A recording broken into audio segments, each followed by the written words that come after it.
And that's the game. Sands of Destruction defeated. Yes. Okay. Well, might as well just bust out my notes here. Even though I got to this situation where I could actually, where I was like, I'm gonna beat the game today. I actually wasn't really prepared to beat the game today. So, once again, my notes are not as in-depth as I would like them. But, as a whole, what was the story? It's basically about Kyrie, who's a I'm gonna say he's like a machine or a program or something like that. And he's... Turn down the music. He's basically in a machine or a program that's designed to destroy the world or reset the world, basically. So he basically goes on an adventure to do that, which seems to be, you know, the purpose of the world is to be reset. Was it satisfying? I thought it was okay. I really like the concept of this story, where we're essentially the villains this game, and you don't play very many games where you're the villains. And you know, we're out to destroy the world. Eventually we kind of move away from that, but in a sense, you know, you could probably still construe it as we're destroying the world. This music is still too loud. So I really like that aspect of it. That part was pretty good. Did it feel complete? I guess. Nothing really comes to mind where I would say that I had an issue with something missing, perhaps. Nothing off the top of my head. Maybe I should have given this like a day or something like that to think about all of these in greater detail, but whatever. How was the pacing? Pacing was interesting. It kind of followed basically the same formula of we're going to throw you in a dungeon, you're gonna do some story stuff, throw you in a dungeon, fight a boss, then go do some story stuff. And I kind of noticed that throughout, and that part wasn't as engaging to me, and so I think because they didn't really mix it up that much, it kind of disrupted the pacing. But overall, I mean, the story doesn't slog anywhere. You're basically always doing something that's important. That the rebuilt world? I don't know how I feel about these after credit scenes. It's like, come on, man. How am I supposed to treat this? Did I like it? I do like this game, but I do think it does not fall in the like good category game. And a lot of that reason is just because it's not as interesting as it could be. They could have really taken this to another level, and it just doesn't really take that extra step.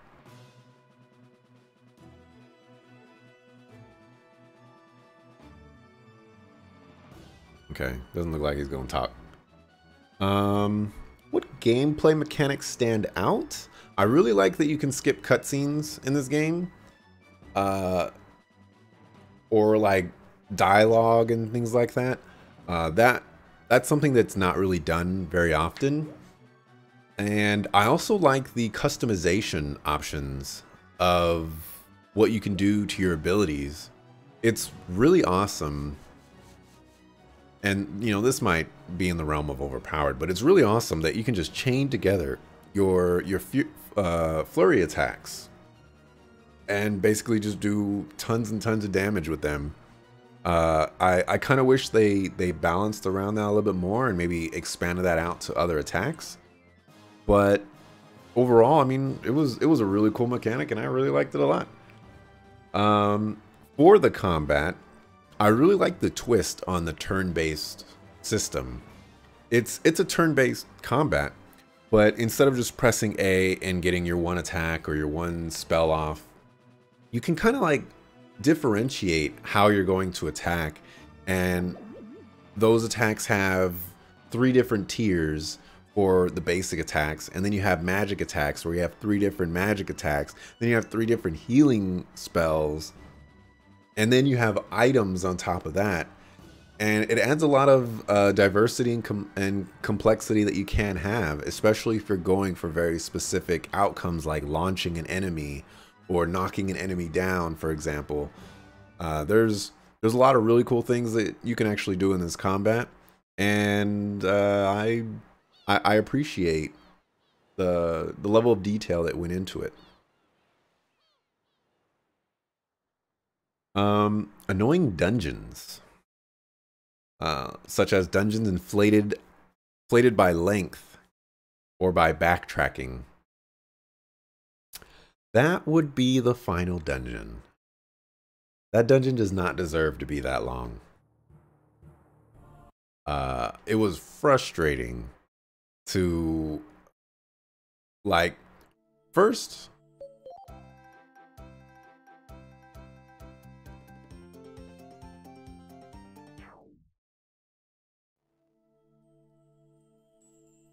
The heck music was that?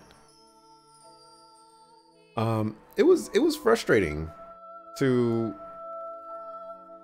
finish like the first area, which like wasn't even, I mean, that was annoying in of itself. But then having to go up into one of 3 rooms, trigger something, then go back to the very first room and go find a bunch of stuff to just return and repeat that process for the other 2 rooms, that I'm not okay with that. Get that out of here. I mean, that a lot of the dungeons are pretty straightforward, and so I can give them a pass for the greater extent of things, but that one just kind of tipped me over the deep end. Let's see. For sound, the music, there was some memorable tracks. Even this title screen music, which you probably can't hear because I'm talking a little bit too loud, a little bit too much. There's some great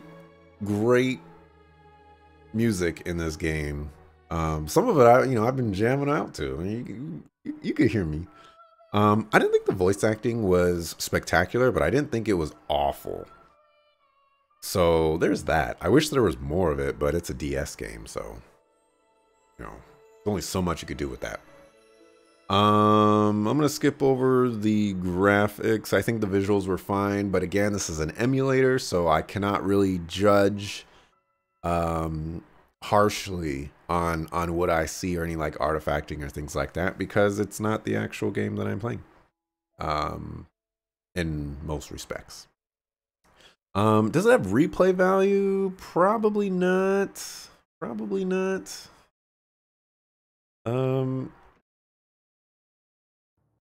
I mean, if you didn't do the side quests, maybe you want to go do those, but I don't think there's any replay value. My favorites, I don't really have very many favorites, but I did like Agon a lot. Guy with the green hat. I've been mentioning that a lot since the second half of the game really started getting rolling. He was cool. He was awesome. Some things that I disliked. I'm probably gonna get a little bit of flack for this, but I didn't like the pronunciations of the names. Kyrie. Kyrie. Kyrie. No. And then Morte. Like that one kind of grew on me a little bit, but that one's definitely Mort. And especially when her nickname is Mort, I'm just like, just call her Mort. Just call her Mort. I also just like the Azure Sea fight. I kind of complained about that one for a long time. But that was by far the most frustrating fight in this entire game. And I never want to do that fight ever again. And lastly, if the developer is watching, I thought this game was pretty decent. I think it's probably too late to get a sequel for this one, but I could always hope. I'm always in the boat of I'd rather have something rather than nothing. So I'd rather you try than not try. So if there was ever a chance where a Sands of Destruction sequel could come out, or a prequel, or what have you, I'd be down. You know, I recognize the IP, and I'd be like, I'd give this a second go. I'd be down.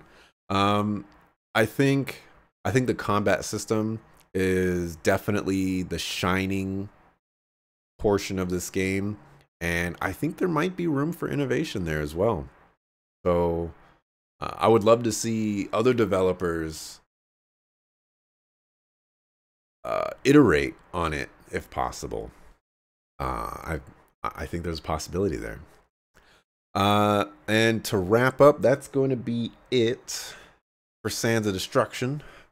Finished with 17 out, well, a bit more than, we'll just say over 18 hours. And what's next is I have no idea. Mario Tennis Aces is going to be this Friday on the 22nd. Today's the 16th that I just finished this game, June 16th. Then July we have Octopath Traveler. August, Gravekeeper. September is going to be Dragon Quest 11 and or Spider-Man. October, November is going to be Kingdom Hearts 1 and 2. December is going to be Super Smash Brothers. January is going to be Kingdom Hearts 3. So I kind of have a plan of what I'm going to play for the next several months. 7 months, basically. But I have plans to play Golden Sun Lost Age. Hopefully there's going to be room for that. There's a couple other games that are on the list as well. I've mentioned them a couple of times, but never get around to doing that. Some of the things that are at the top of my list of stuff that I want to do. I want to do an Assassin's Creed semi-franchise. Basically just all the games that I own. I want to do Super Mario RPG, Legend of the Seven Stars. And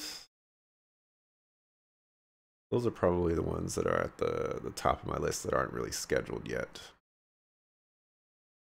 Oh, and then Pokemon Let's Go Eevee. I might try that out. There's also World of Warcraft Battle for Azeroth. There's a possibility I'll play that too. But anyways, I'm gonna wrap it up. I got a pretty much 9-hour VOD to cut up, so that'll be fun. But I appreciate you watching. I'll be back Monday, 6 o'clock p.m. PST, maybe even sooner than that. Probably gonna play some Magic the Gathering Arena, MTG Arena. Probably play that. And wait for Mario Tennis to come in. I don't think I have any games that are short enough for me to beat in like 3 days, so we won't even go with that. But yeah, thanks for watching. Appreciate it. See you Monday. Peace.